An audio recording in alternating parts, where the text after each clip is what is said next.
Hello everyone and welcome back to the BCP Rail channel, and at a first look for Peak Forest. Again, this is a UK route with one new train. It's the typical norm, it's kind of boring. Now give us something better, but it's 38 miles, something like that. Set in Derbyshire. We'll do the tutorials. I'll give you a look at the journeys, the scenarios, the timetable, etc, etc. Then we'll do a service with the 4F and maybe one with the 8F and Jubilee, but then again we've seen that from Spirit of Steam, so it's not really new. But yeah, we'll wait for it to load up, give you a look at the tutorials, then we'll look at the services, scenarios and all that jazz. Of course, scenarios will be done in a separate video or series of videos, because it's not just one video, that would be very long and boring. But yeah, let's oh, nearly went back on my chair then, that wasn't fun. So just this takes forever to load in. It takes the mick. We're waiting about 5 minutes just to load in the game.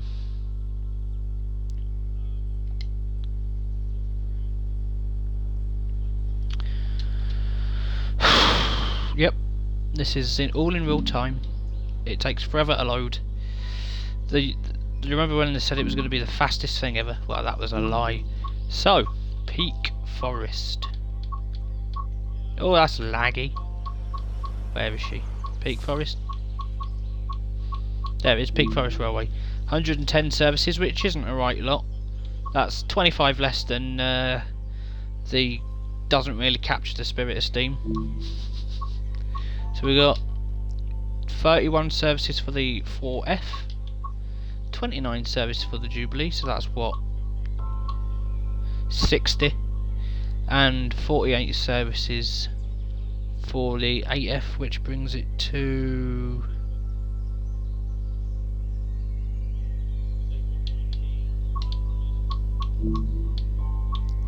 then scenarios. We've got Shinley Gala, help up with various tasks at Shinley Open Day. All mixed up, that's a long one, I'm not looking forward to that one. Collect various wagons from different industries along the route. Breaking the bank, take on the challenge of helping a heavy freight train climb the steep gradient to the summit. Peak shunting, prepare and form trains during the morning shift at Tunstead Quarry. There's a Tunstead farm in Canterbury, if you didn't know.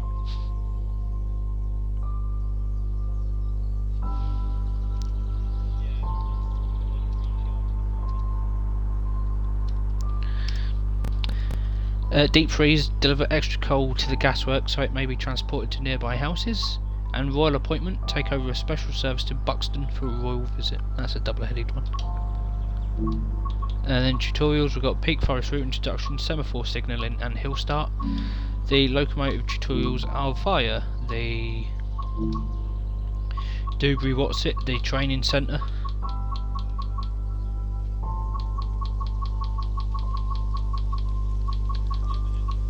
So we've got the 4F, we've got the route introduction, the copy and paste job, and another copy and paste job. So let's get into the route introduction and the tutorials. Let's go.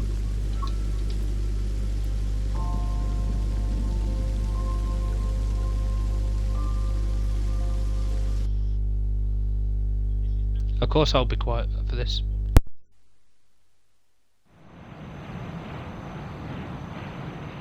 Welcome to Buxton, located in Derbyshire in the north of England. Step back in time and discover the end of the steam era. Climb aboard iconic living locomotives hungry for coal and water, and work hard on busy passenger and freight services across the Peak District. There's a route map over there. Fix that while you're here. Oh, I like how that's been done. Oh, that's quite nice. There are more tasks to find. Be sure to pile up the luggage, refill bags of stone, and sample the Bakewell tart. Bakewell tart. Nice. Follow the markers to board the train before departure.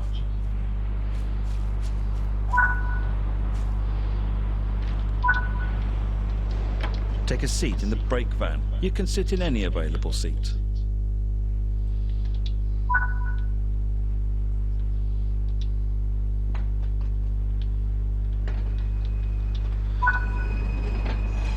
Buxton Railway Station was opened in 1863 to service two different railway lines. Midland Railway's Manchester, Buxton, Matlock and Midland Junction Railway, and LNWR's extension to the Stockport, Disley and Whaley Bridge Railway. Originally, LNWR and Midland Railway had wanted separate stations, but town planners were worried that two stations would damage the character of the town. Consequently, both station buildings were built side by side with identical frontages designed by Joseph Paxton. That doesn't look good, In that just looks 1867, bland. An extension to Midland Railway's line allowed their passenger services to travel directly between Manchester and London for the first time, bypassing LNWR. In 1923, LNWR and Midland Railways were merged into the That's gonna London, pop in. Midland and Scottish (LMS) Railway under the Railways Act. This would consolidate the 120 railway companies operating in the UK down to 4 large ones, known as the Big Four. The Big Four were themselves consolidated into the state-owned British Railways in 1948. Limestone, an important ingredient in lighting and construction, had been quarried for centuries in Buxton, and the arrival of the railway prompted rapid expansion of this industry. Tunstead Quarry, opened in 1929, would go on to become the largest quarry in Europe. That hill in the distance This doesn't look train good. is powered by an LMS No Class trees. 4F steam Just saying. locomotive. They were first built in 1924 and are an iconic example of British freight locomotion during the steam era. During your journey as a driver on this route, you will learn to drive this locomotive as well as the LMS Jubilee Class passenger locomotive and the LMS Stanier Class 8F, a heavy freight locomotive. You'll learn to haul a variety of different freight between the Don't look good at bustling all. yards and perform express passenger services whilst tackling steep gradients. Learn all there is to know about operating these iconic locomotives. Welcome to Train Sim World, Peak Forest Railway, Ambergate to Chinley and Buxton.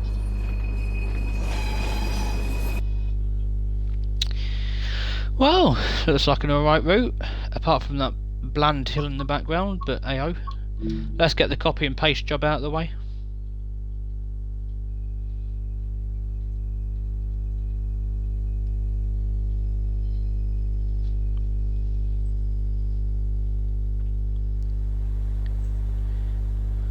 In this Just gonna pause it here. I'm gonna say it now. If this is just a run around the big loop, I'm not gonna bother with the 8F tutorial, as it's just a copy and paste. training module, you'll be learning how to drive an LMS Jubilee Class steam locomotive. During this brief introduction, you'll be taken through the critical driving controls and performing passenger operations. When you're ready, climb onto the footplate.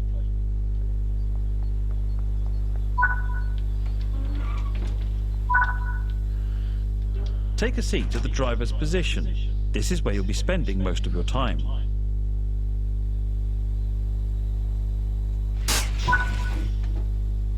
For this introduction, you'll be completing a full loop of the circuit and performing passenger operations when you reach the next stop. Let's prepare the locomotive for departure. The reverser determines the direction of travel and how much steam is consumed as the locomotive moves. Move the reverser into the full forward position. This ensures that you'll get the maximum amount of power to get the train moving. As you pick up speed, you will need to move the reverser to reduce cut-off. To begin loading passengers, you will need to open the passenger doors.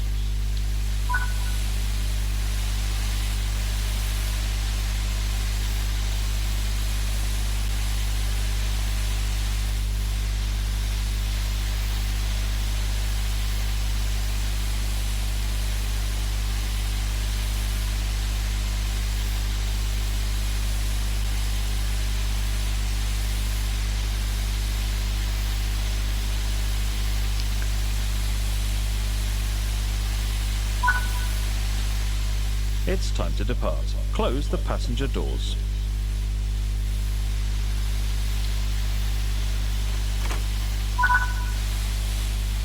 This locomotive has a combination brake that controls both steam and vacuum brakes. Steam brakes will apply on just the locomotive. Vacuum brakes will apply to the rest of the train so long as it is equipped with vacuum brakes. When a vacuum is created, this will release the brakes. The driver can use the brake handle to destroy the vacuum, which will start to apply the brakes.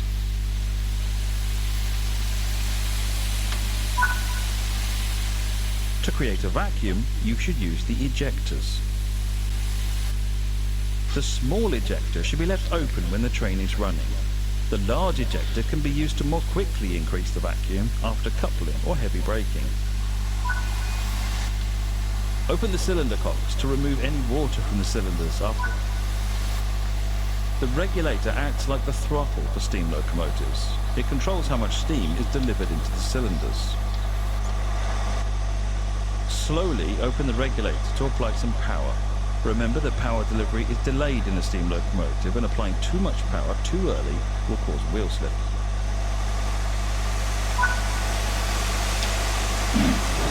So yeah, that's still bogged. Well, not bogged, it's just not right.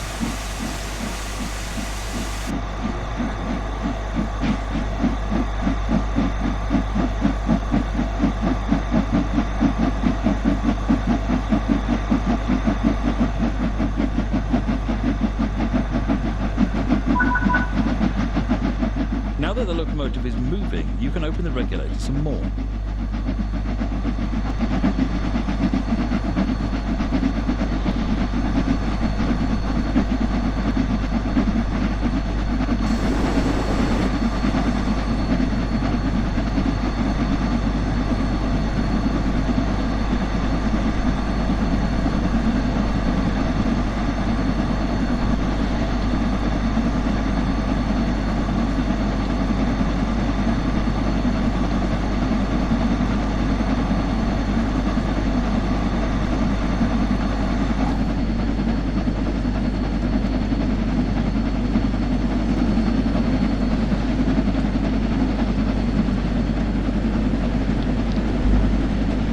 This could take a while.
Into mid-gear.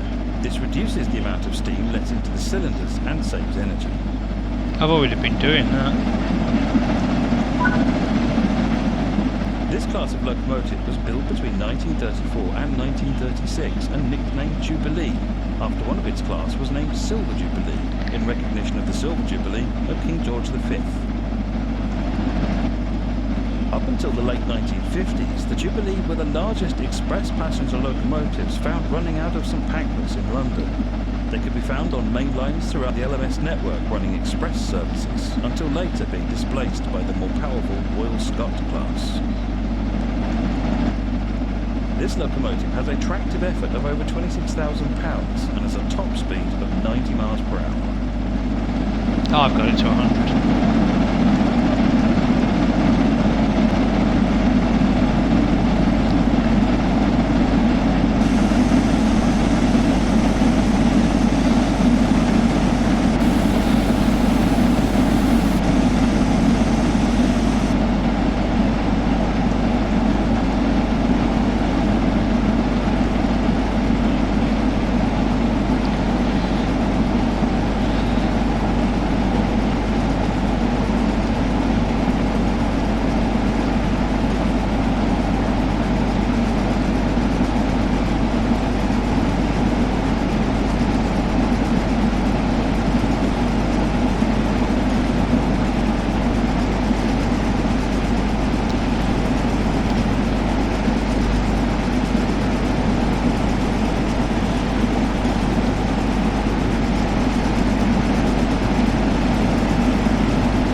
Might as well just keep going and going and going, eh?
Rinse and repeat, copy and paste, the same thing really in big express train, such go, put it on the big loop, do a couple of rounds on the big loop, stop at the station, bob your own lunch, funny, done.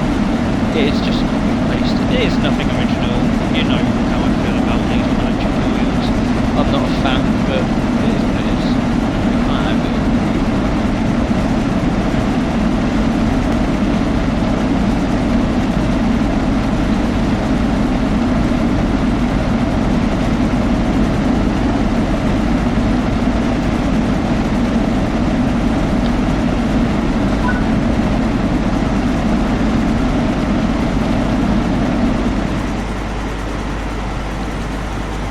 Now I'm going to have to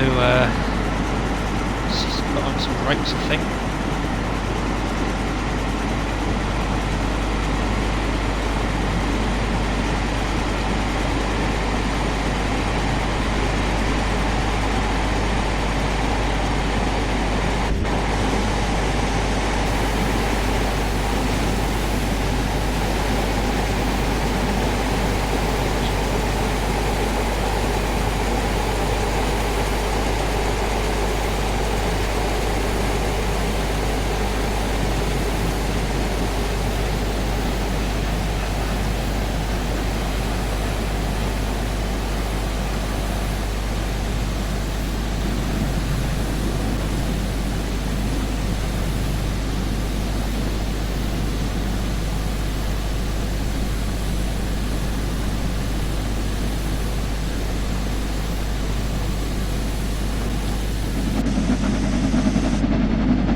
think I slowed down a bit too fast there. You're approaching the station. Let's prepare the train to slow down. Close the regulator. Close the regulator. Bring the train to a stop in the indicated position. Yes, sir. Use the combination brake to apply some braking force to bring the train to a gentle stop.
Now that the train has stopped, you can open the passenger doors.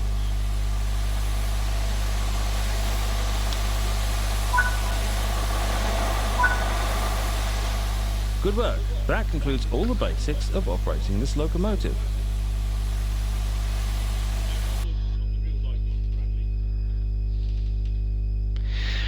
That tutorial was boring. Hopefully this is better. If not, it's not going to be good. I'm going to start marking routes down for boring copy and paste tutorials starting from now. In this training module, you'll be learning how to drive an LMS Stania Class 8F steam locomotive. During this brief introduction, you'll be taken through the critical driving controls and performing freight operations. When you're ready, climb onto the footplate. Well, this looks like a normal freight kind of tutorial. Take a seat at the driver's position. This is where you'll be spending most of your time.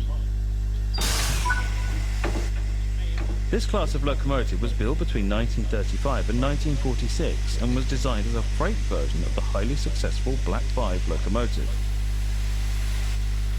A total of 852 of this class were built and were in active service around the world until 1964, when withdrawal of the class began. Today, a total of 12 survive in preservation. Let's prepare the locomotive for departure. The reverser determines the direction of travel and how much steam is consumed as the locomotive moves. You'll need to reverse the locomotive out of this siding. Set the reverser to full backwards position.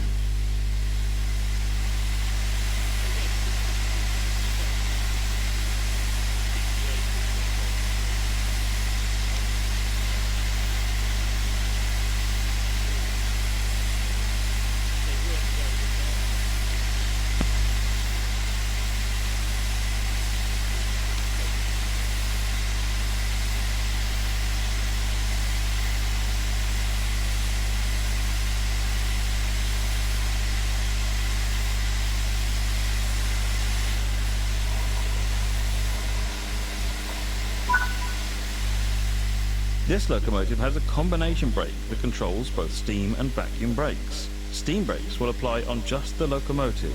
Vacuum brakes will apply to the rest of the train so long as it is equipped with vacuum brakes. When a vacuum is created, this will release the brakes. The driver can use the brake handle to destroy the vacuum, which will start to apply the brakes. To create a vacuum, you should use the ejectors. The small ejector should be left open when the train is running. The large ejector can be used to more quickly increase the vacuum after coupling or heavy braking. Open the cylinder cocks to remove any water from the cylinders after the locomotive has been left standing. Water in the cylinders can damage the locomotive as it does not compress like steam.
The regulator acts like the throttle for steam locomotives. It controls how much steam is delivered into the cylinders.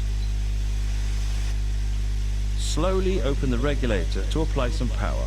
Power delivery is delayed in a steam locomotive, and applying too much power too early can cause wheel slip.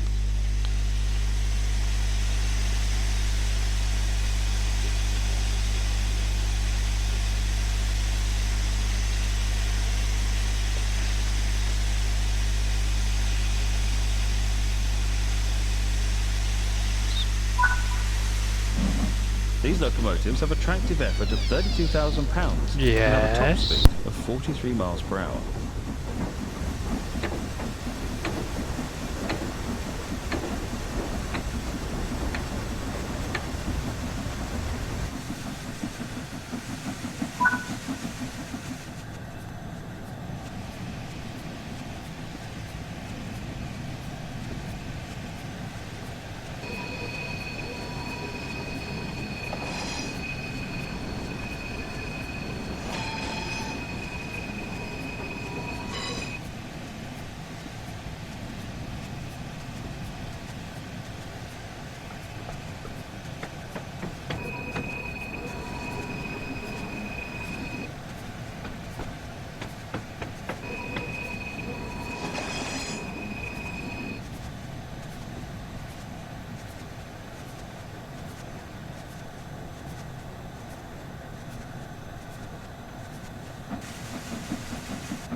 Now that the locomotive is moving, you can open the regulator some more.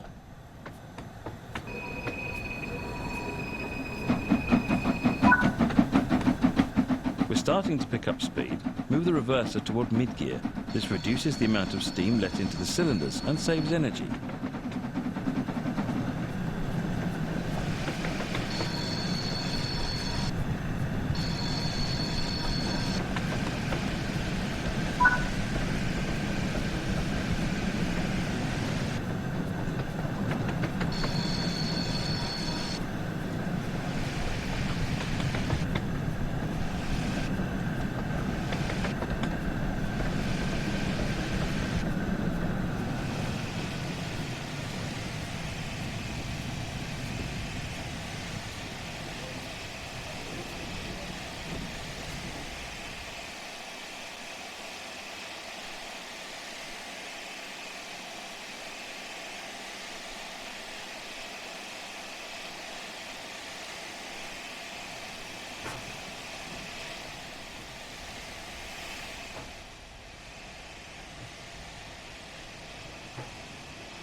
You're approaching the wagons. Let's prepare the train to slow down.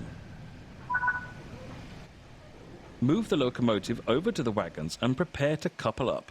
Begin by slowly opening the regulator to get the locomotive moving. When coupling to a train, make sure you're keeping to a slow speed and that you stop just before the buffers. You may find it easier to control the locomotive by having a small brake application as you do this last move.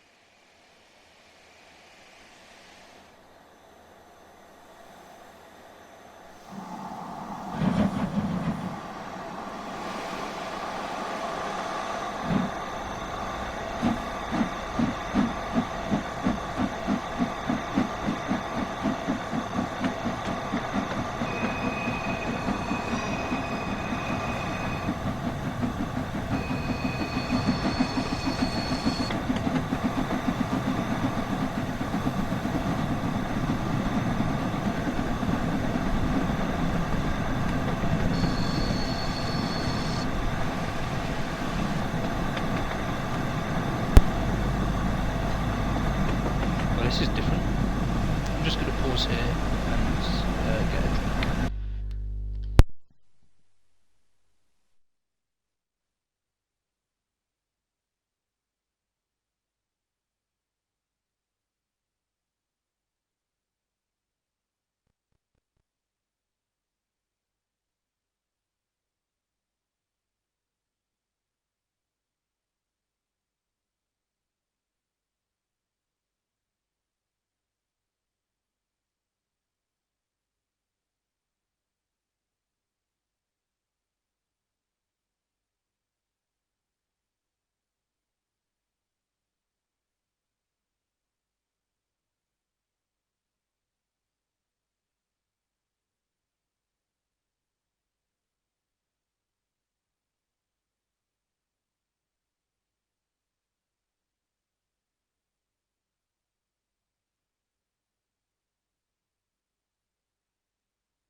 Sorry about that, everyone. I just went to get a drink. It's quite warm today in England. This is going to derail probably. Oh no! Saved it. This locomotive Hey! uses manual hook and chain couplings, which will need to be connected by you. You can couple or uncouple from either an external camera or on foot. Let's connect the formation using the external camera.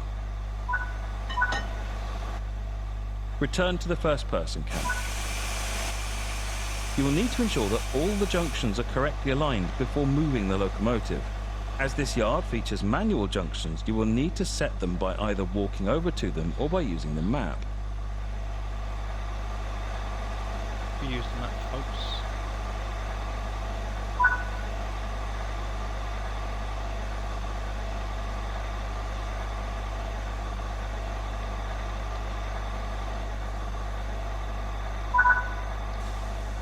As these wagons are fitted with vacuum brakes, we'll need to increase the vacuum in the wagons.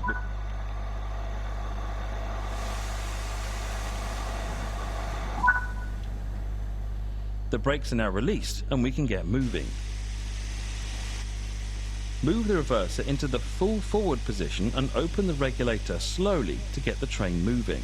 Remember that applying too much power too early can cause wheel slip.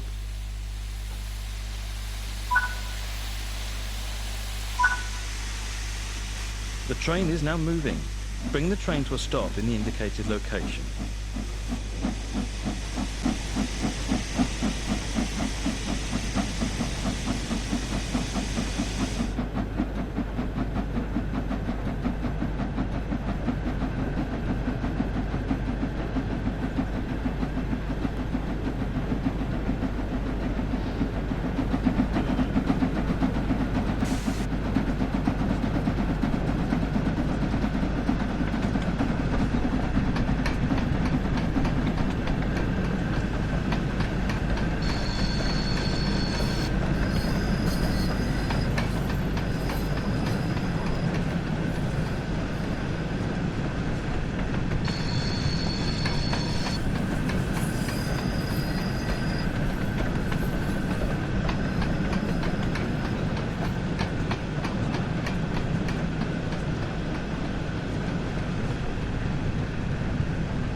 Oh dear, it's been one of those days.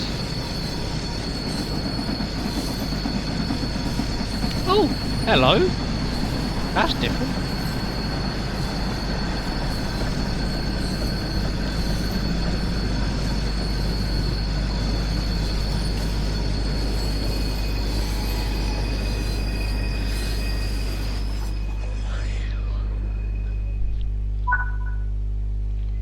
Good work. That concludes all the basics of operating this locomotive.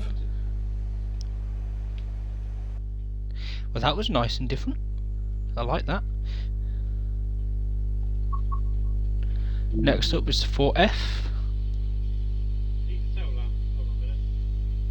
which is the new addition to Train Sim World. I like it. You can probably hear Hentus in the background. In this training module, you'll be learning how to drive an LMS Class 4F steam locomotive. During this brief introduction, you'll be taken through the critical driving controls and freight operations. When you're ready, climb onto the footplate. It looks far. Take a seat at the driver's position. This is where you'll be spending most of your time. Looks far better than the one in the West Somerset Railway.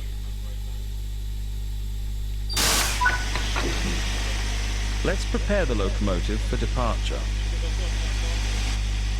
The reverser determines the direction of travel and how much steam is consumed as the locomotive moves. Move the reverser into the full forward position. This ensures you'll get the maximum amount of power Yeah, to get we've the read that 3 times already. This locomotive has a combination brake that controls both steam and vacuum brakes. Steam brakes will apply on just the locomotive, vacuum brakes will apply to the rest of the train, so long as it's equipped with vacuum brakes. When a vacuum is created, the brakes will release.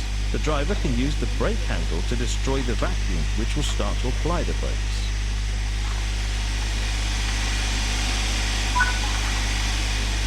To create a vacuum, you should use the ejectors.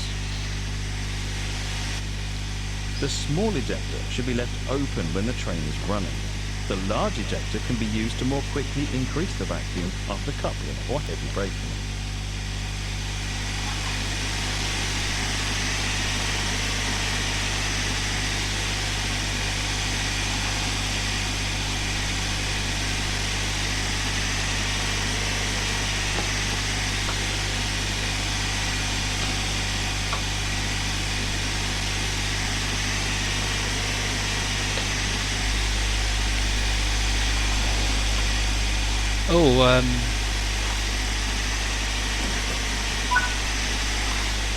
Open the cylinder cocks to remove any water from the cylinders after the locomotive has been left standing. Water in the cylinders can damage the locomotive as it does not compress like steam. Cocks are The open. regulator acts like the throttle for steam locomotives. It controls how much steam is delivered into the cylinders. Slowly open the regulator to apply some power.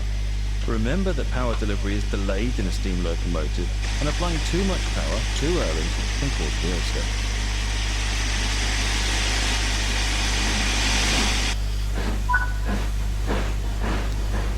Do we get a coal in the shovel? No.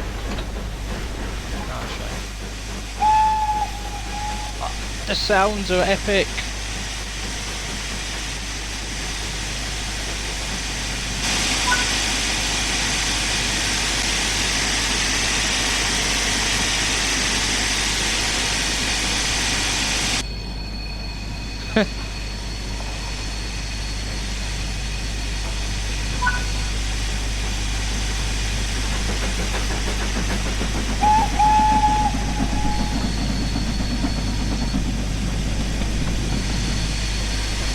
What a beautiful sounding loco.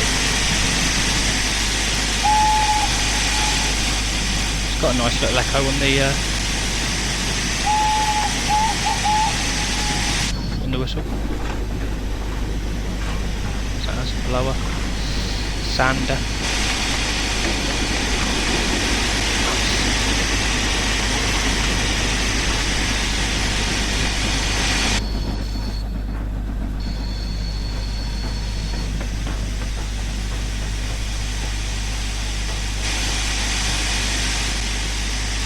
Oops.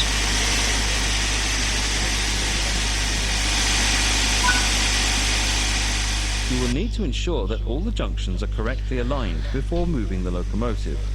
As this yard features manual junctions, you'll need to set them by either walking over to them or by using the map.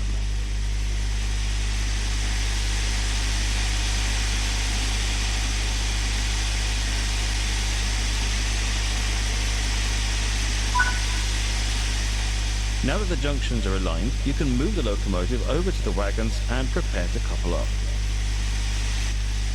When coupling to a train, make sure you're keeping to a slow speed and that you stop just before the buffers. You may find it easier to control the locomotive by having a small brake application as you do this last move.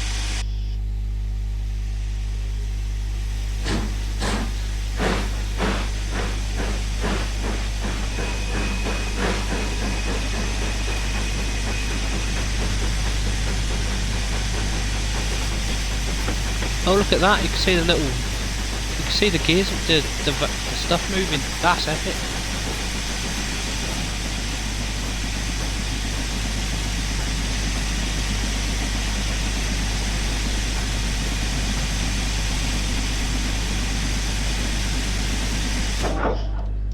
Ah, that's because I wasn't concentrating.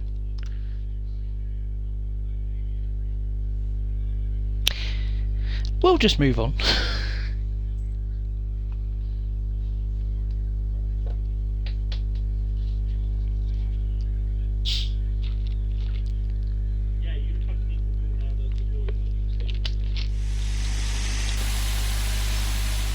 In this training module, you'll learn how to read and react to semaphore signalling that you will see on this line. The signal you see in front of you is called a semaphore signal. These indicate the current signal aspects based on their position and colour. When a red signal arm is horizontal, referred to as being on, it is showing a restrictive aspect and you should stop. Once stopped, you can contact the signaller to request permission to proceed. When a red signal arm is at a 45-degree angle, either up or down, it is referred to as being off and may be passed. A yellow signal arm is a distant signal. These give you an advanced warning about upcoming signals. When you see a horizontal or on distant signal, you should slow down as one or more upcoming signals will be displaying a restrictive aspect and you should prepare to stop. It may not be the next signal showing a restrictive aspect, so proceed carefully. When a yellow or distant signal is at an angle, either up or down, it is also referred to as being off and indicates signals up ahead are also showing clear to proceed. Remember, you can always just look at the heads-up display if you are unsure what the next signal is. The signal in front of you is showing a restricted aspect. Wait for it to clear before proceeding.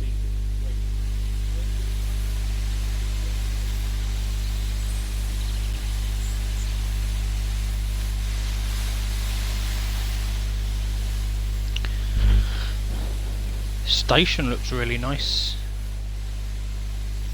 Looks quite good. Got Wales for your holidays and posters again. We've got strong tea. All problems solved by cuppa. That's such a northern thing. The Merseyside Derby. The signal in front of you is now off, which means you can safely pass. Drive to the next station and remain vigilant of signals that you see on the way. Level crossings work. That's awesome.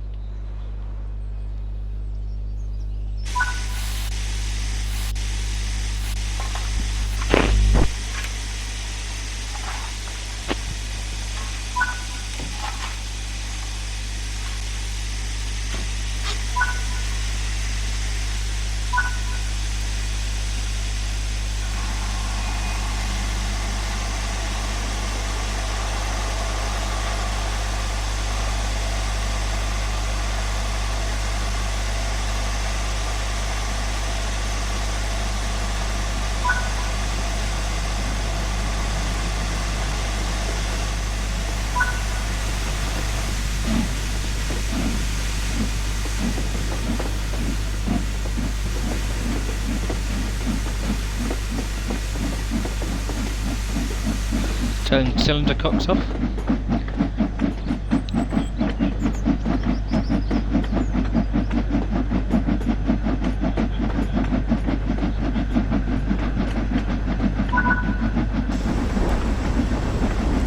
Stop at Rousley.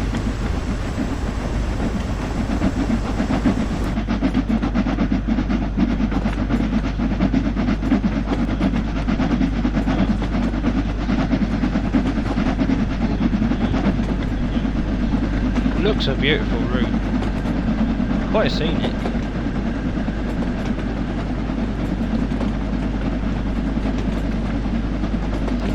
If you're into scenery and it whets your appetite, this is one for you. There are people out there that love scenery.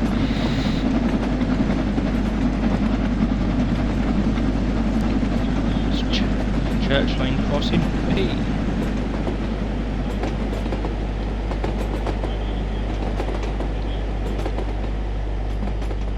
I want to see if it does.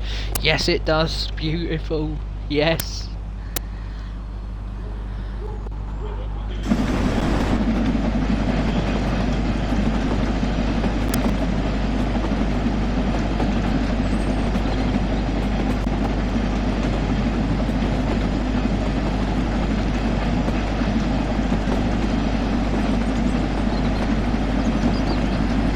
Toot toot. What's this? We've got like a little siding. Oh yeah, we've got a little yard here. Nice. We've got quite a big yard actually.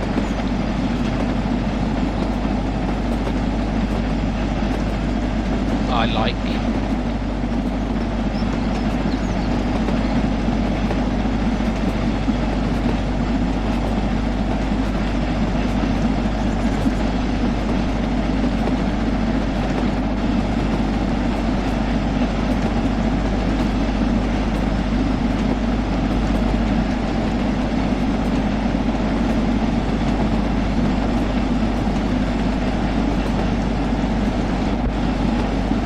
Quite intricate track design. It's a little Morris van.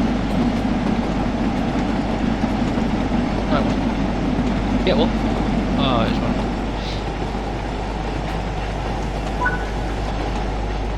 The next signal is on, showing a restricted aspect.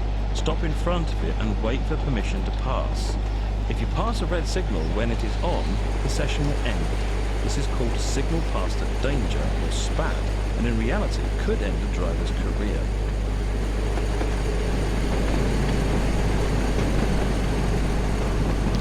Yep, spadding is a real offence.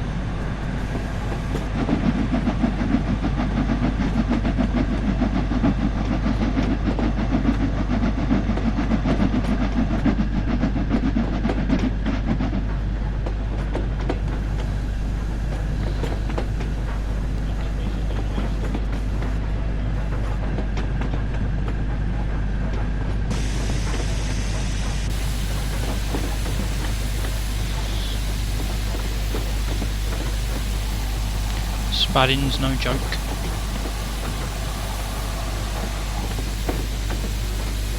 It can cause a lot of damage. It could cost lives, etc, etc. But we're stopped, so got to wait for the signal to clear before we can move on to Roseley, one of them, I don't know.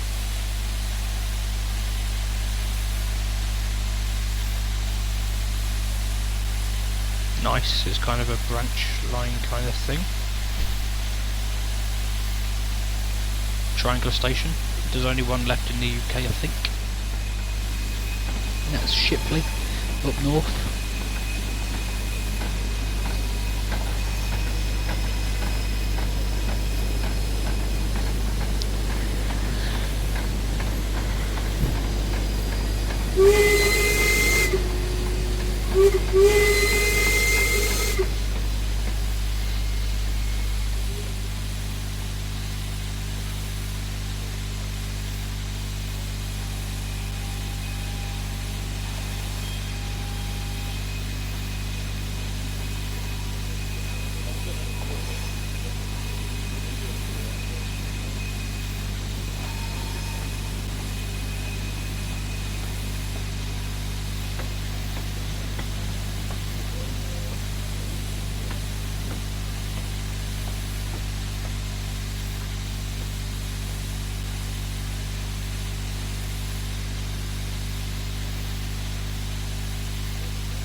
Right, here we go.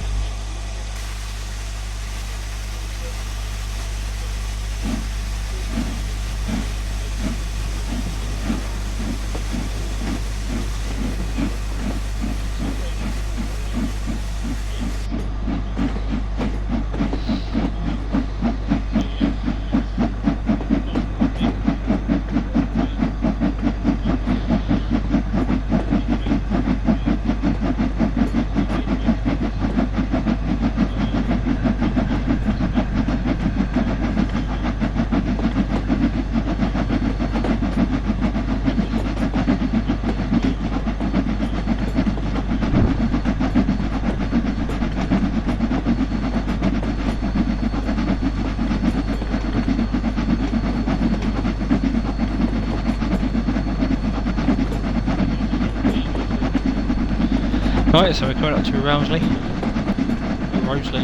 one of them, I don't know. Tomato, tomato, potato, potato. That's quite nice. I see stuff like that. Rowsley for Chatsworth.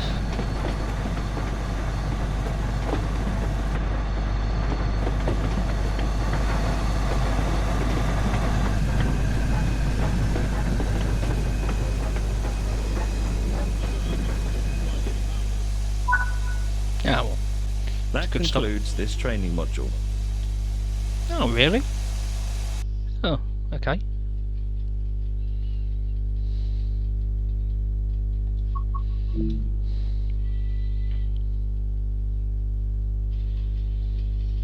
How long have we been going?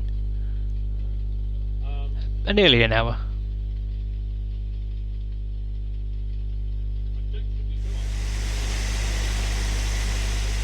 In this training module, you'll be learning how to perform a hill start and practice the switch from throttle to braking as you crest a gradient and go from ascending to descending.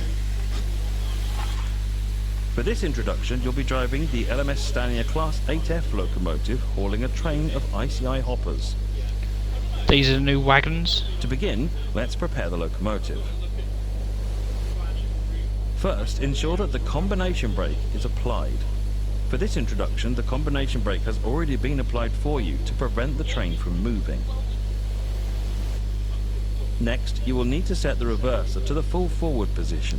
This will ensure that the locomotive has the maximum amount of power available to it.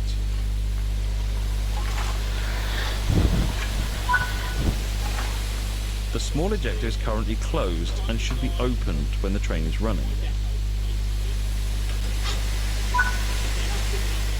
Sanding is important for maintaining grip on steep gradients or in bad weather. You can use the indicated lever to apply some sand to the track, either in front or behind the locomotive. You will need to apply some power to prevent the locomotive from rolling backwards once the brakes have been released. As you open the regulator, you'll begin to see steam coming out of the cylinder cocks. You will also notice the steam chest pressure going up on the lower gauge of the hub. Vary the regulator pressure to settle the steam chest to a level of pressure without causing wheel slip. This may take practice.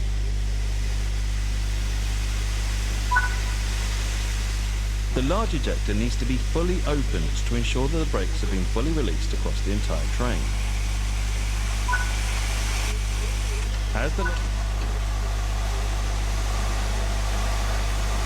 So yeah, these are new wagons. What's my spell? Does it work here?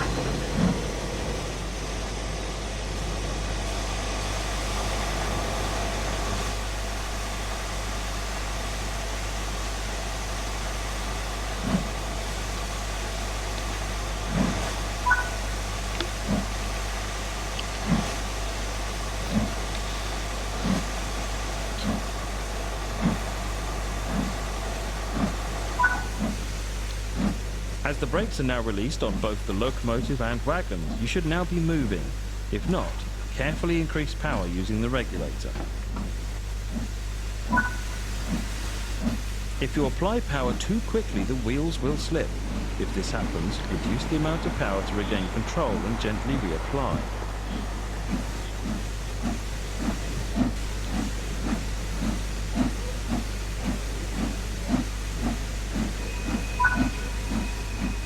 Now that the locomotive is moving, you can close the cylinder cocks.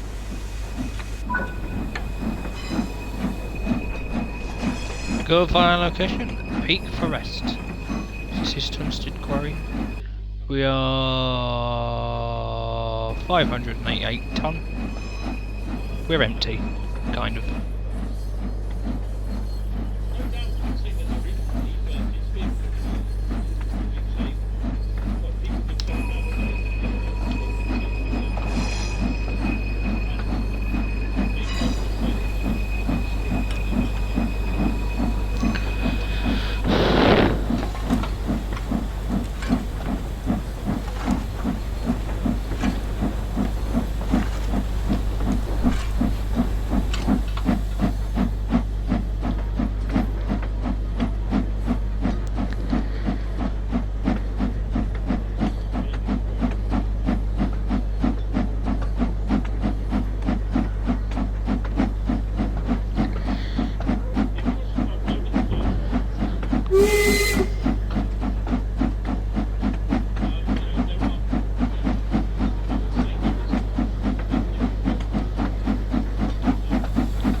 This is going to be a slow one.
We'll get there in the end. It seems like a pretty good route so far.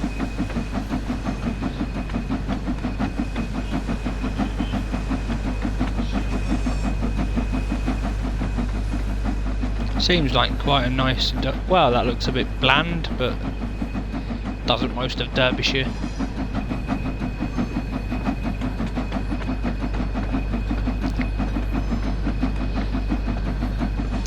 Oh, turntable. Wonder if it's usable. In service mode, that is. Should be. It's a nice empty yard. What we don't like.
Oh, still going.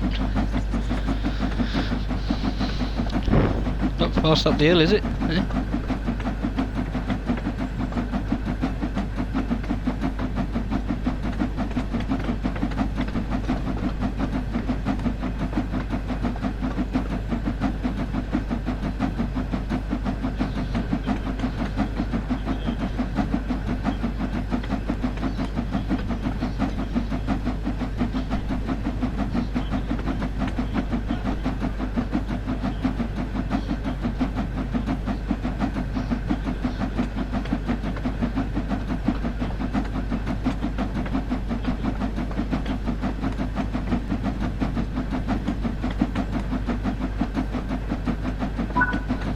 Got there in the end. Congratulations, you've reached the summit. Watch the locomotive's speed as it crests the top of the gradient. You'll go from needing power to maintaining speed to finding that power is starting to increase acceleration. When you see that, start to close the regulator and aim to keep your speed in control.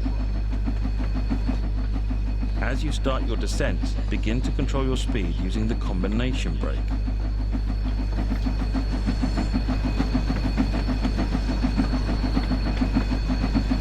Chapel and left riff.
destination, remember to use the combination brake to control the speed.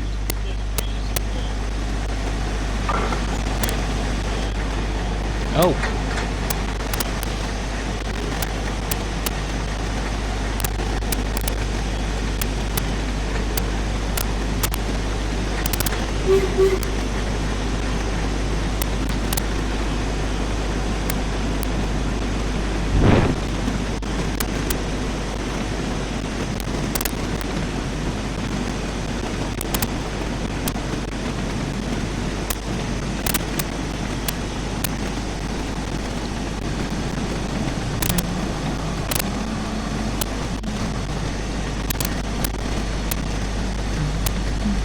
So they've got colour light signals too. Nice.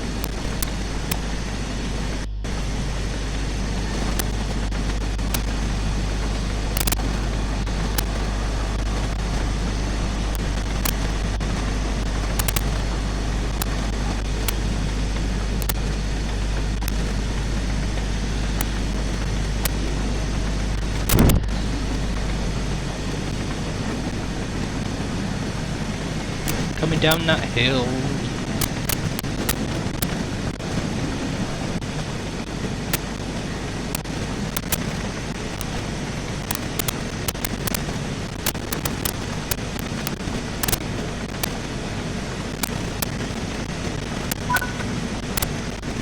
Come to a stop up ahead at the indicated location.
Good work. That concludes this training module. It's highly recommended that you practice both hill starting and the change from Way, ascent to we did it. descent until you're comfortable with them. They are one of the more challenging aspects of operating heavy freight, and you'll really feel like you're in more control of this train as you get the hang of this task.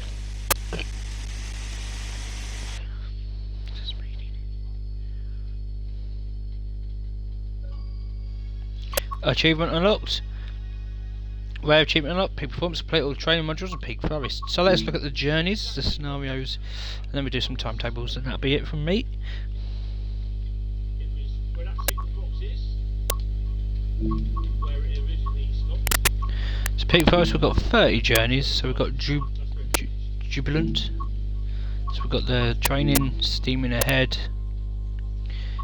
Says what it says. People carrier, duckies in a row, freighter, heavy freight champion, but School of Hard Rocks instead of School of Rocks. Share the load, the Big Freeze, and Mountain Point. You shall find out in due course. So, scenarios, we've got Chinley Gala, help out with various tasks at Chinley Open Day. All mixed up, collect various wagons from different industries along the route. Break in the bank, take on the challenge of helping a heavy freight train climb the steep gradient to the summit. Peak shunting, prepare and form trains during the morning shift at Tinstead Quarry. Deep freeze, deliver extra coal to the gasworks so it may be transported to nearby houses. And by royal appointment, take over a special service to Buxton for a royal visit. So, services, let's start off with the Jubilee. We've got the sheds to stations. Let's do Manchester Central to London St Pancras, and we're going to do it in May, today's date, which is the 9th.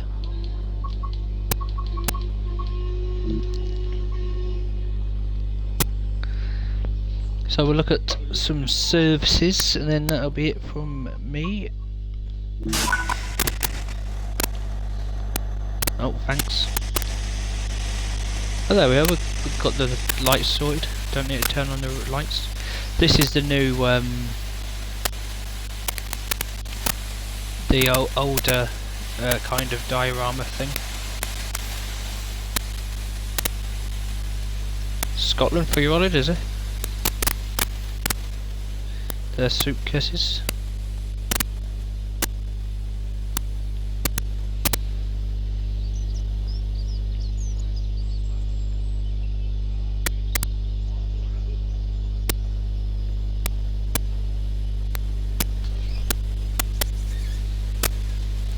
No bakey tarts.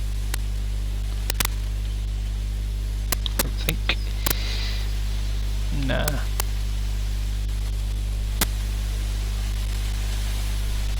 Doctor Who's in there. Oh, cats. Tom, yeah. It's nice to see the cats again.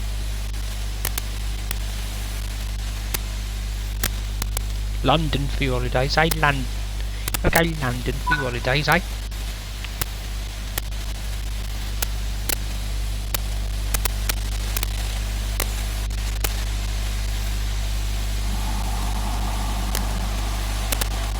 London.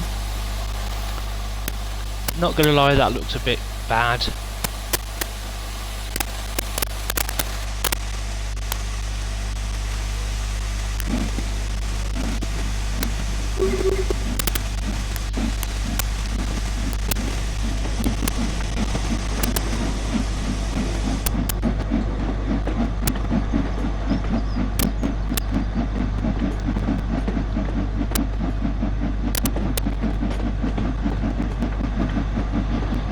Some wagons in the sidings, which is nice. Could have been a bit more. Where next stop is Matlock, where services still run today on the Matlock branch line. Scenario coming soon. You will need Midland Main Line for that, as it will use the VR Class 1.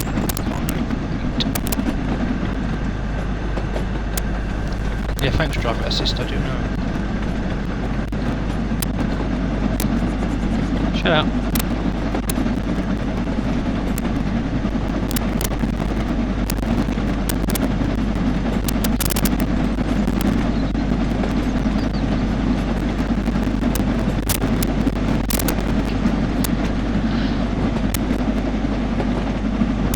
There we are on a roll. We have got passengers on our train. That's a bit weird to have that there. Not seen that kind of formation before. Yeah. Got about one bloke on our train.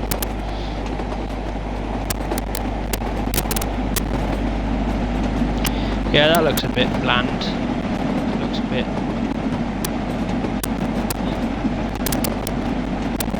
Well, I feel like it should have more.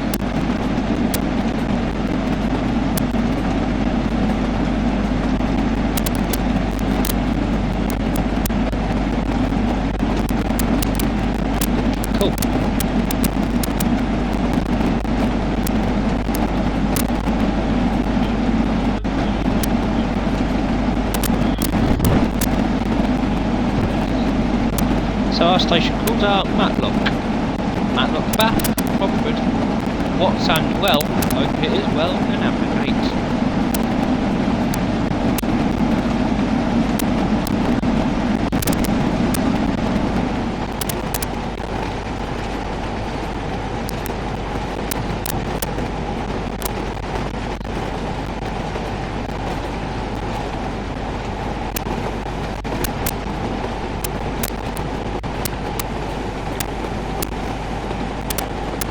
But it is a beautiful looking route, apart from that bland looking hill. Got some industry, which is nice. Always nice to see. Got a little river.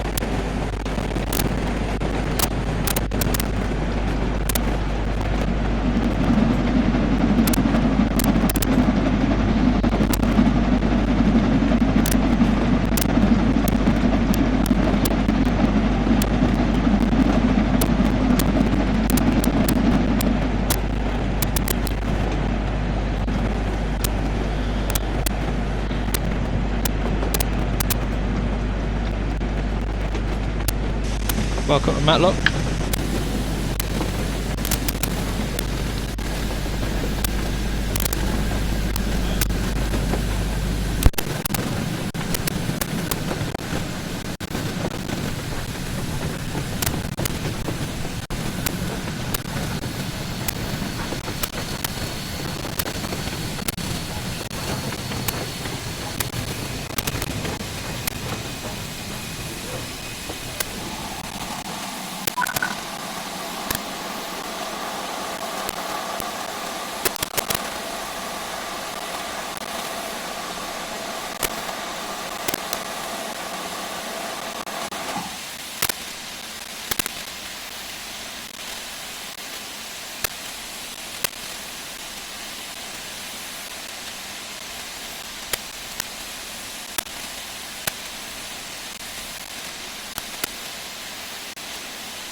Quite close, just had to take a phone call.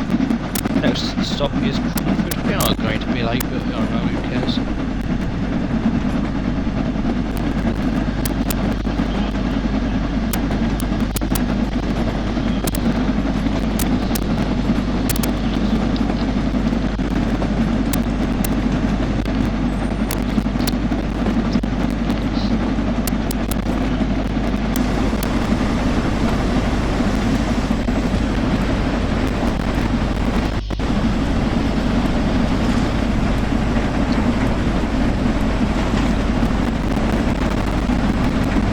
So we just got Cromford, Watson, Well and Amblegate. Hopefully it goes well at Watson, Well. what a weird place name.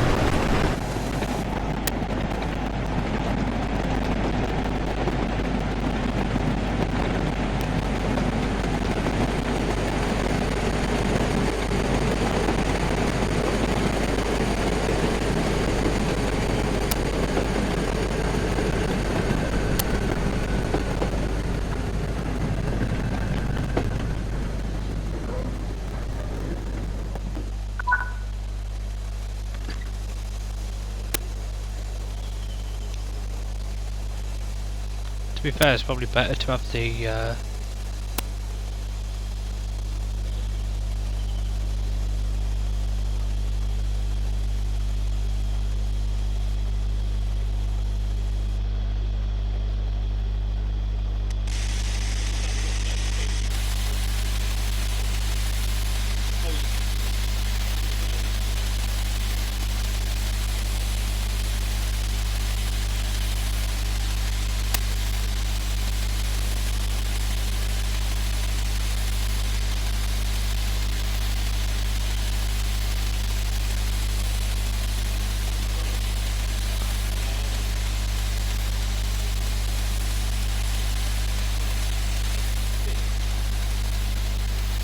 something about the trees on them hills doesn't look right with me. I think the thing that I didn't think looked right is the scenery. I think it looks a bit weird. Like, it's a bit patchy in areas.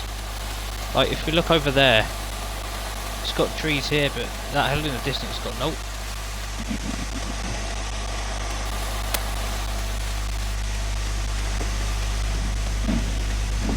I think it's a nice route. However, look at that, it's just bare. I don't know if it's like this in real life, but it is, it's just bare.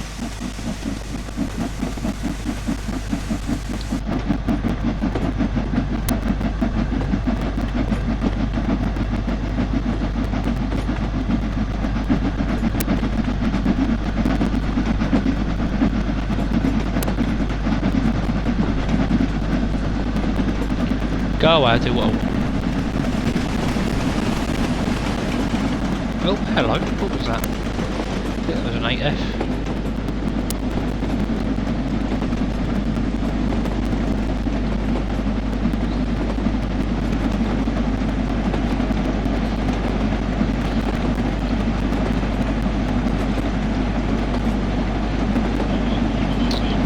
So the next stop is always well that ends well.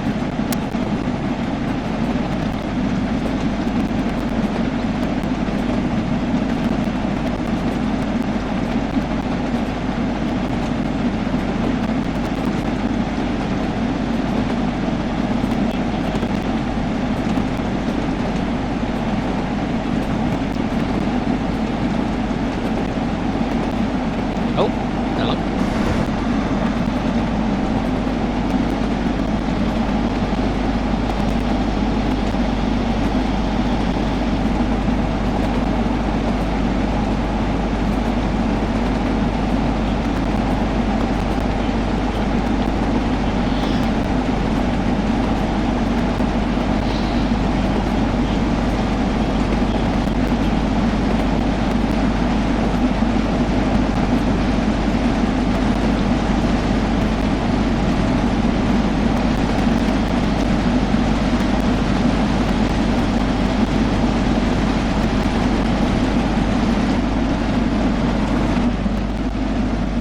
This is a nice, it's a nice tunnel entrance. It's a bridge.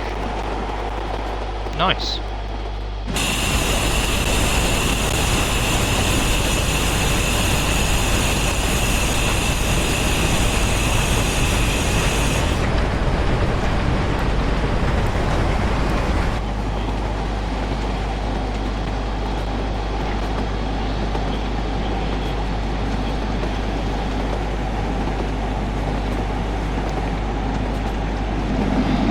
isn't much traffic, however, that is typical of the time in the 1960s. It really wasn't really that busy.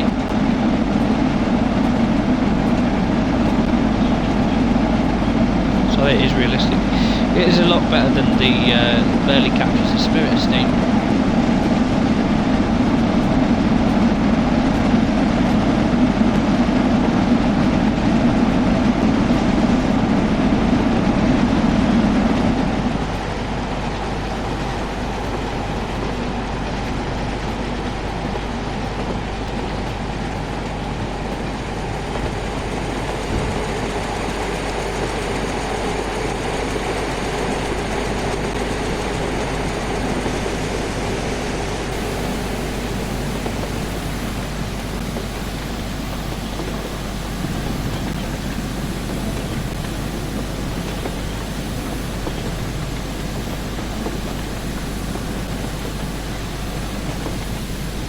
I'm so glad that the safety valves are no longer deafening people.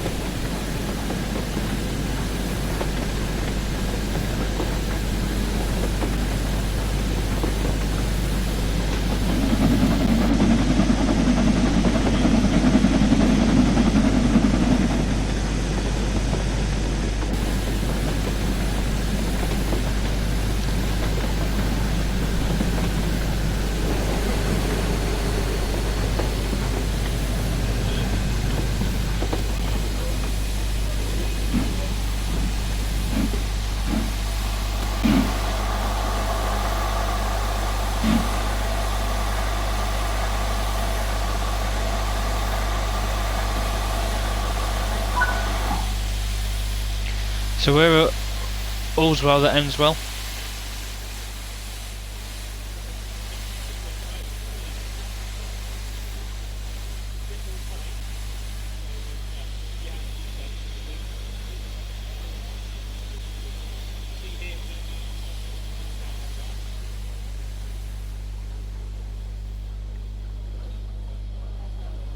There's a diorama.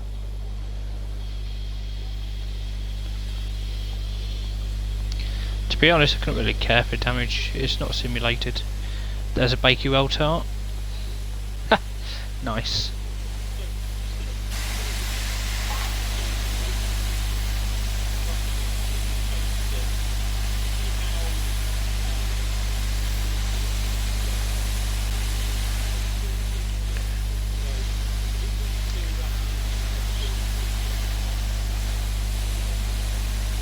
Yeah, we're late, but you know, British Rail will get you there.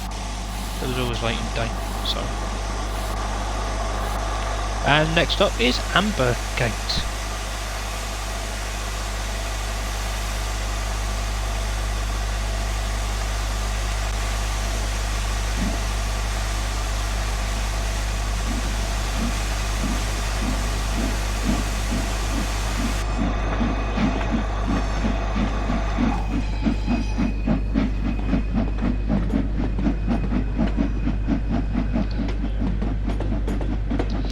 I'm gonna zoom ahead and find. Aha.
Ah, Bahamas!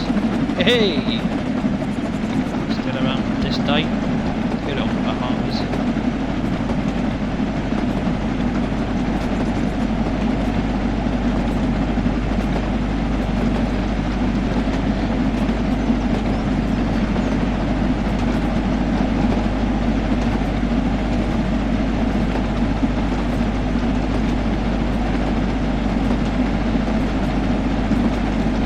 So this is a triangular station.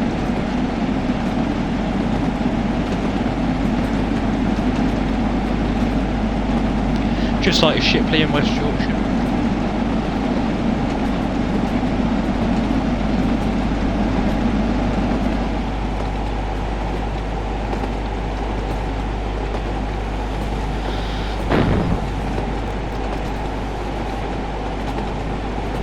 So I think this is Buxton,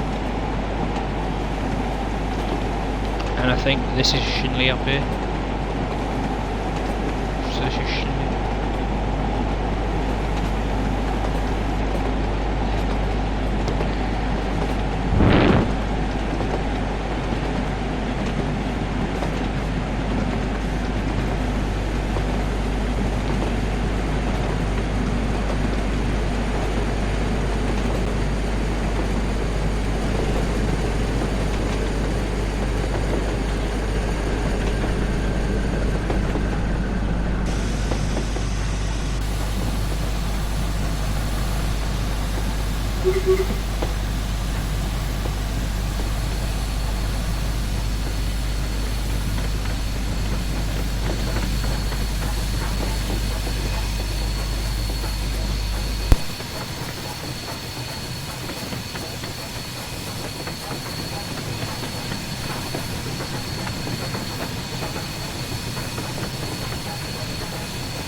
Sorry about that, just another call I had to take.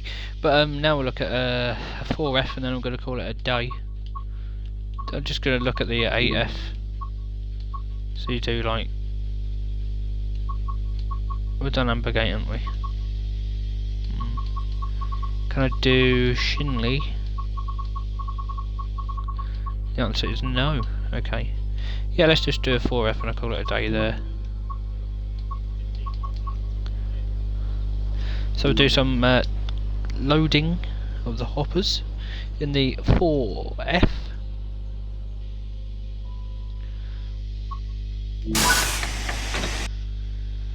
For God's sake, why does it default to bloody January? I hate it when it does that.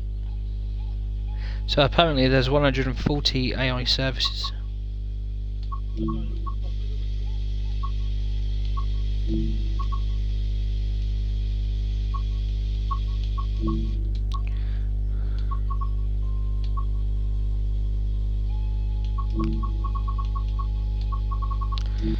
Right, so let's load in.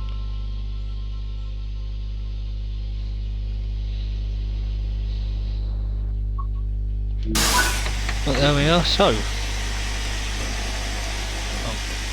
use the ejector. That's nothing.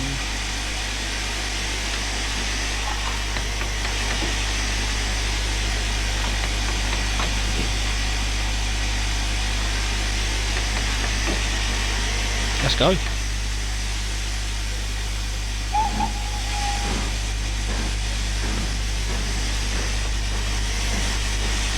As it's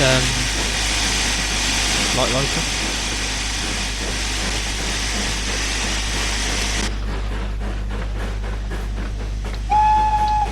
What a beautiful sounding train, loco rather.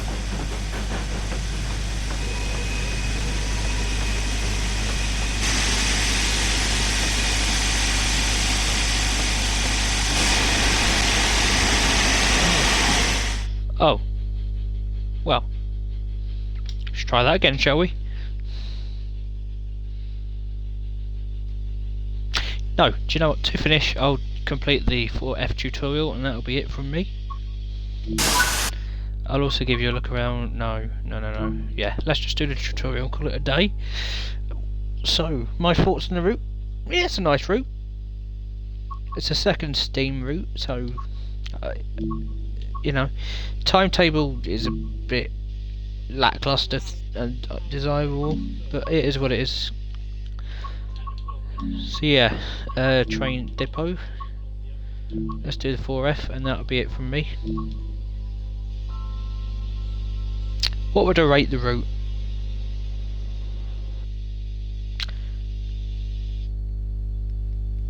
Good question. I'd give it a... In this training 8 out module, of you'll 10. be learning how to drive an LMS Class 4F steam locomotive. I think some of this should have been done. During this brief introduction, you'll be taken through the critical driving controls and freight operations. When you're ready, climb onto the footplate. 8 out of Take 10. a seat at the driver's position. This is where you'll be spending most of your time. Because the scenery is a bit bland in some areas where it's a bit bare and the hills look really weird. Timetable's a bit lacking, but apart from that you can't really... 4F is brilliant. Let's prepare the locomotive for departure. Shoot. The reverser determines the direction of travel and how much steam is consumed as the locomotive moves. Tutorials are a real Move mixed the bag. reverser into the... This locomotive has a know, combination brake that We've got the controls copy and both paste steam and vacuum brakes. nonsense with the Steam brakes will Jubilee. apply on just the The locomotive. 8F is kind of Vacuum different, but brakes it's will also apply to kind the of rest not, of the because it's train, been so done long as it's in equipped the with vacuum brakes. When a vacuum is digital bar. created, the brakes will release. The driver can use the brake handle to destroy the vacuum, which will start to apply the brakes. To create a vacuum, you should use the ejectors. The small ejector should be left open when the train is running.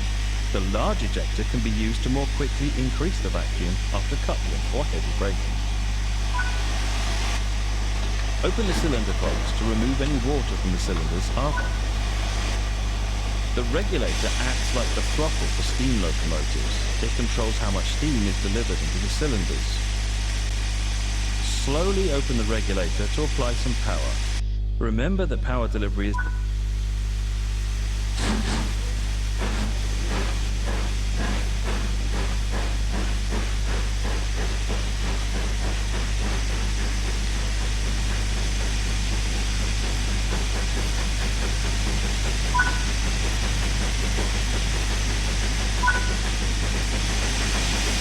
As I was saying earlier, you can see all the internals moving, which is really looking cool.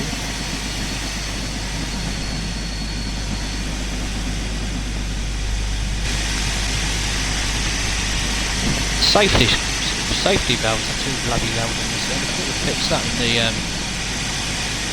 in the last update. Clearly not.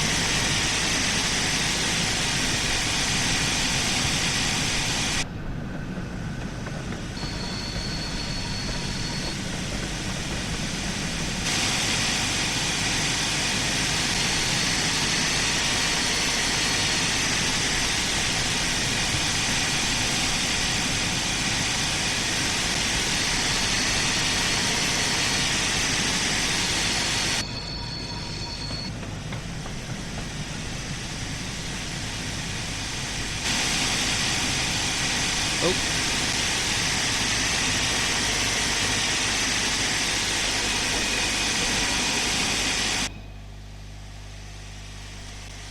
Oh, that failed.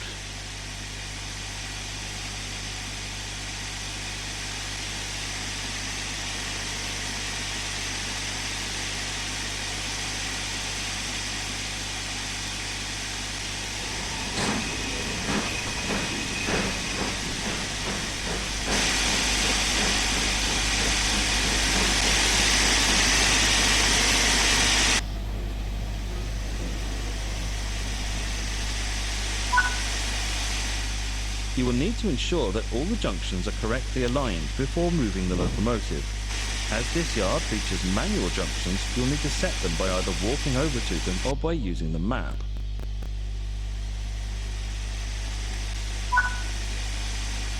Now that the junctions are aligned, you can move the locomotive over to the wagons and prepare to couple up. When coupling to a train, make sure you're keeping to a slow speed and that you stop just before the buffers. You may find it easier to control the locomotive by having a small brake application as you do this last move.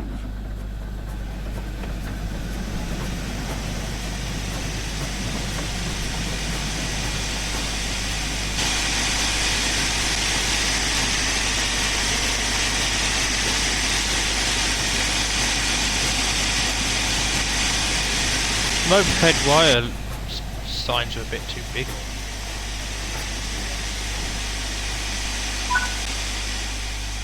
This locomotive uses manual hook and chain couplings which will need to be connected by you.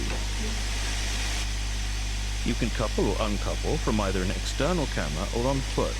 Let's connect the formation using the external camera. Now couple the locomotive to the freight wagons.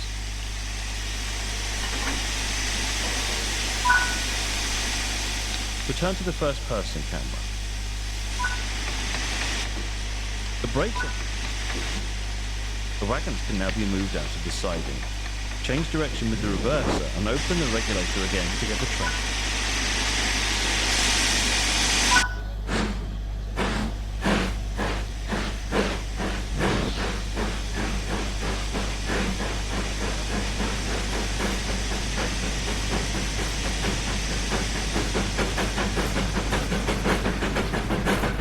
Oh yeah, that sounds good.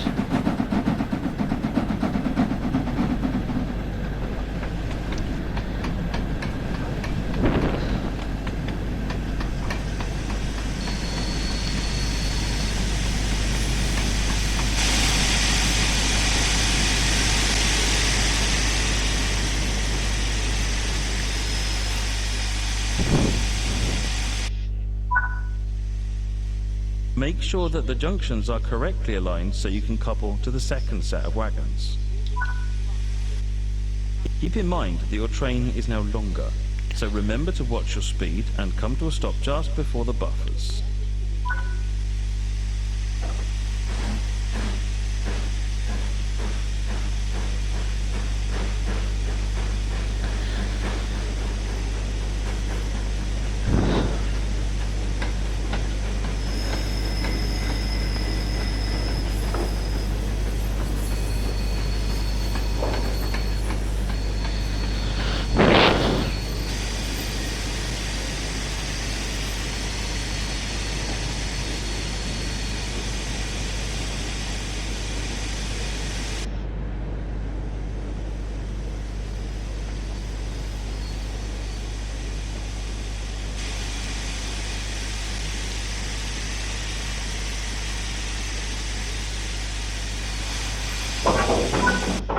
Close. That was The close. wagons are in position. Switch to the external camera again and couple the wagons together.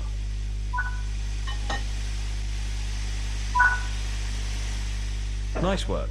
You now have a complete train. You can now transport the wagons over to the indicated location. Oh. So it's similar to the 8F tutorial. That's kind of... fair enough. I mean... It's kind of not the same, but it kind of is.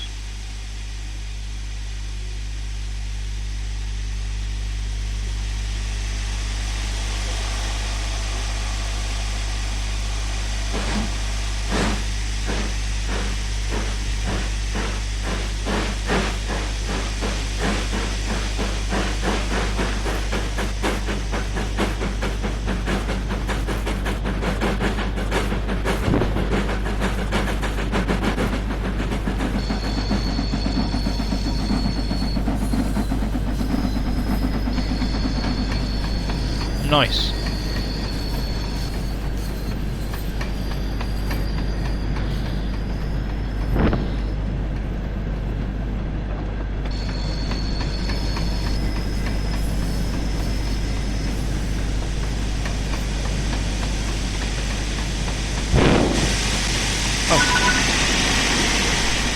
Starting to pick up speed, move the reverser towards mid-gear. This reduces the amount of steam let into the cylinders and saves energy. This class of locomotive was first built in 1924 and was designed as a medium-sized freight locomotive. They're based on the design of the Midland Railway's 3835 class, which was originally built in 1911. The Class 4F was commonly referred to by train spotters as Duck Sixes, a nickname derived from their 060 wheel arrangement.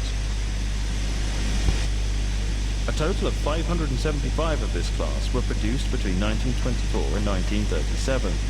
Between 1959 and 1966, all of these locomotives were withdrawn from service, with 572 of them being scrapped. Today, only 3 of this class survives in preservation, only one of which being an example of the pre-grouping Midland Railway design. This locomotive has a tractive effort of over 24,000 pounds and has a top speed of 58 miles per hour.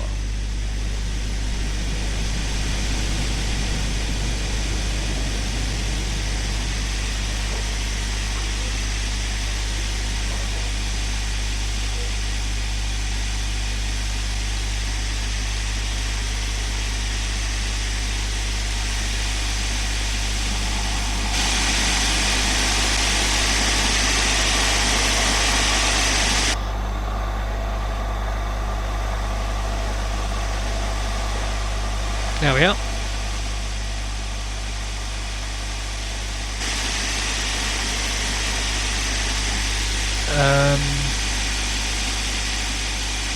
What? Is it broken?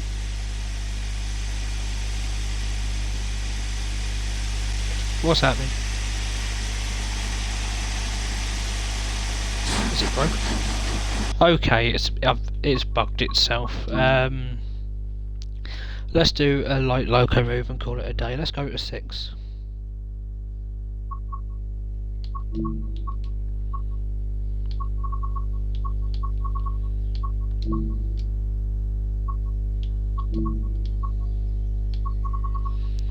Let's go from no.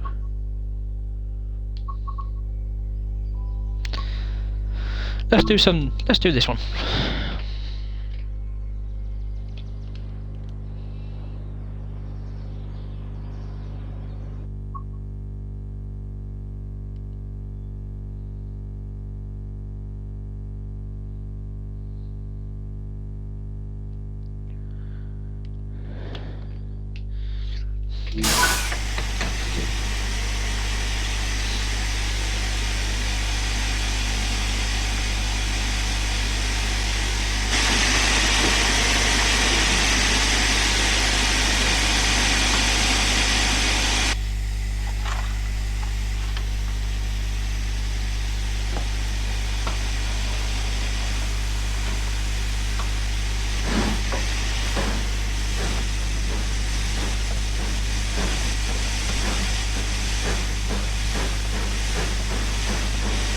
Close the cylinder cocks.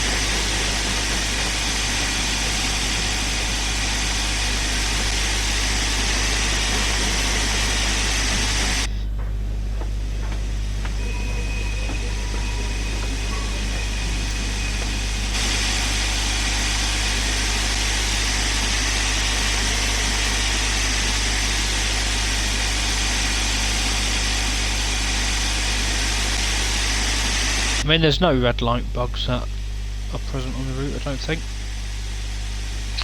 Waiting for whatever to come past.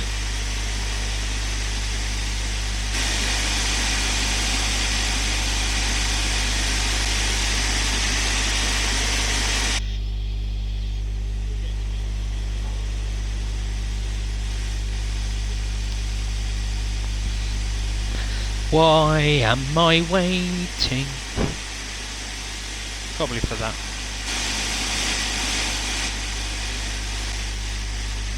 I'm gonna have to get away from that because it's too friggin' loud.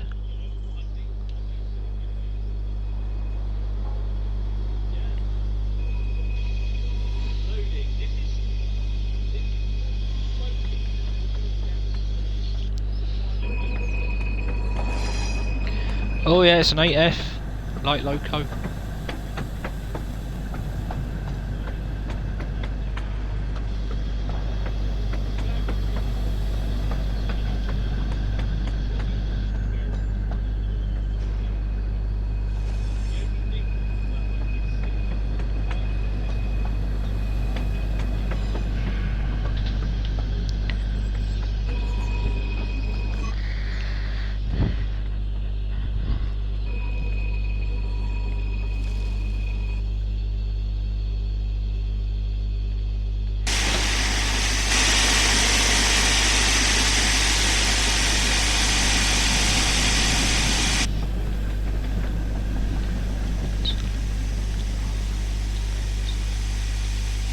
Oh, we can go, boys.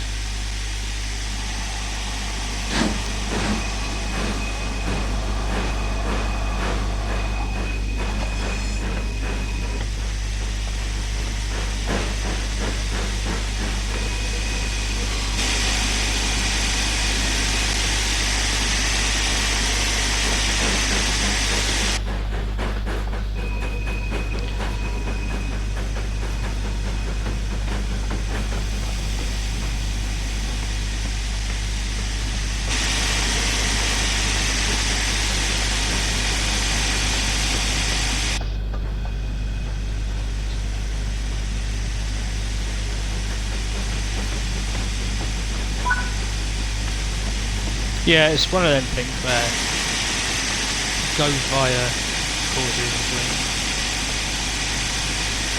safety valves are too loud.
Oh, that's a bit long. That's a nice length of train.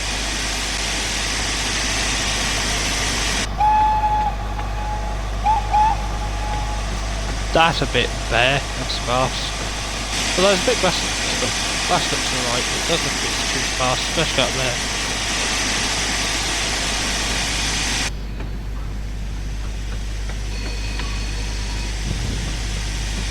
Going down in 1%.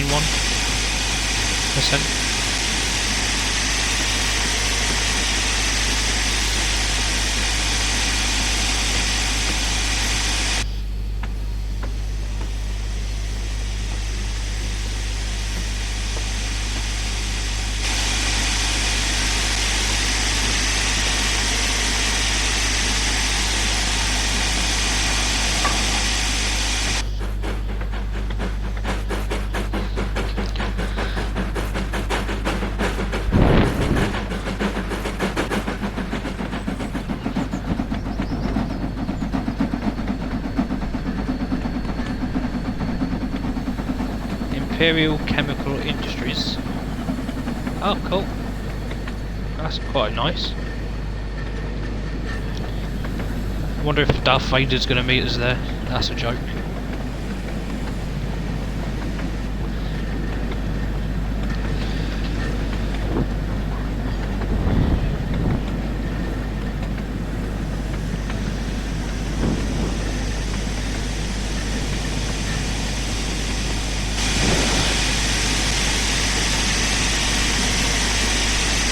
It's quite a nice varied surface pattern here. Yeah, I don't know, I'm not fully convinced about this scenic kind of thing. It looks a bit, I don't know. It's what I've been thinking about doesn't look right about it. It's like the foliage just does not look okay. I don't know, it's probably just me.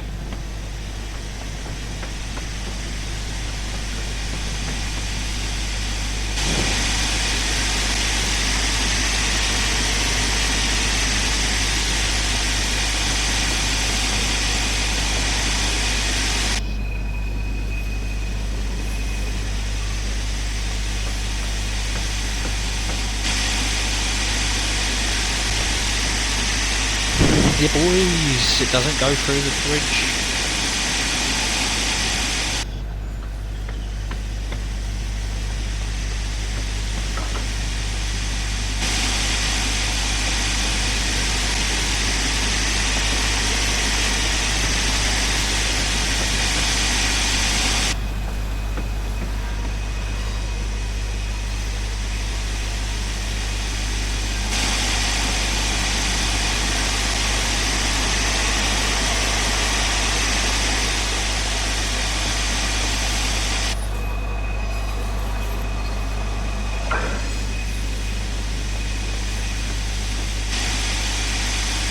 Where's the loader? Somewhere.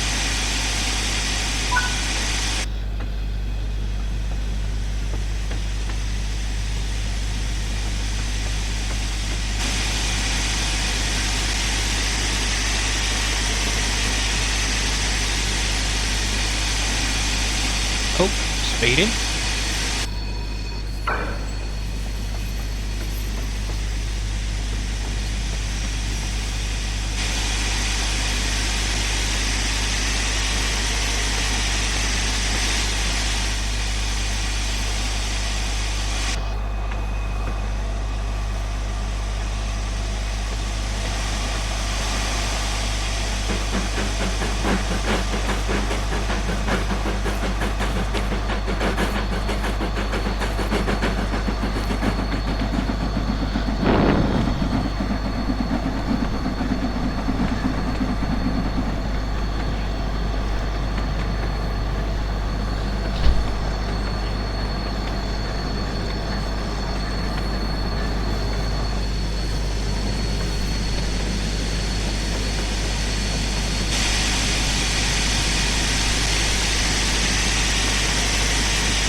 It's quite rocky, isn't it?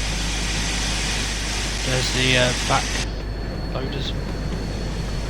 There's a tunnel exhaust vent. I think. No, it's not. No, it's some kind of tower.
This is one way to load stuff, isn't it?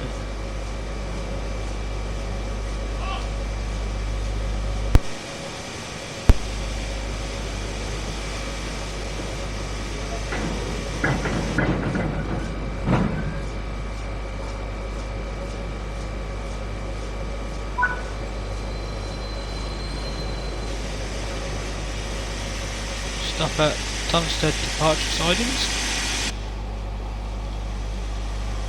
Make sure the route is set, which it does seem like it is.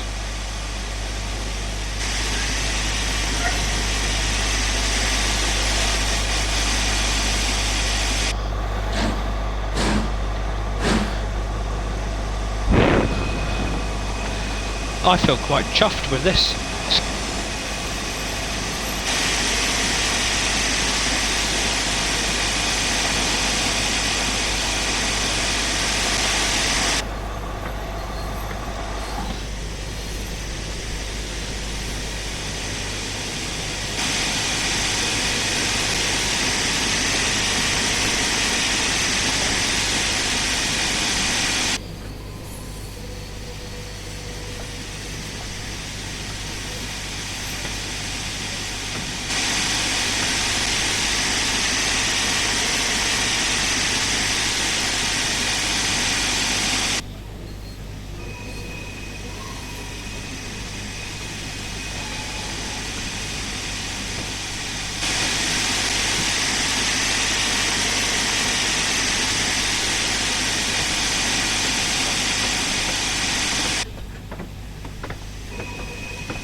Uncouple.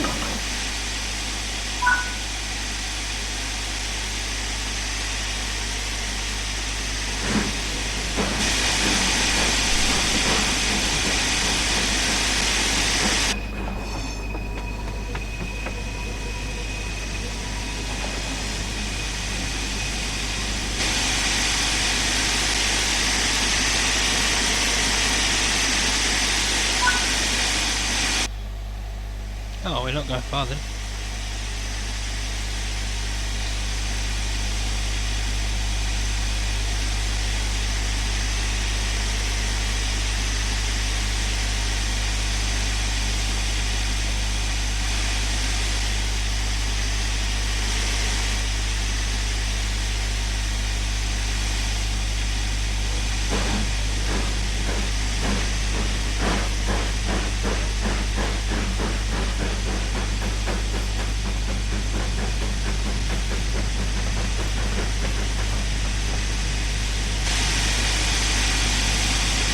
But I'll just be finishing this one and I'll be calling it a day here, as I've got some other stuff to do tonight.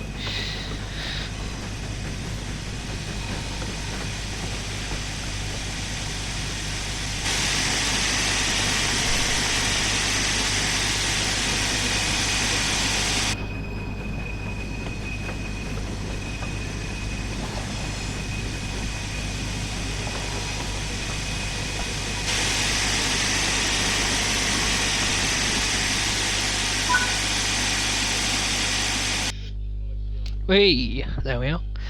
So, just to recap what we actually get with the route. We have 110 services, 140 AI services. So that's 31 with the 4F, which I don't think is many, 29 with the Jubilee, and 48 with the 8F. We also get 6 scenarios at different difficulties. We also get 3 route tutorials, as well as 3 tutorials for the locomotives in the training centre. We also get 30 journeys.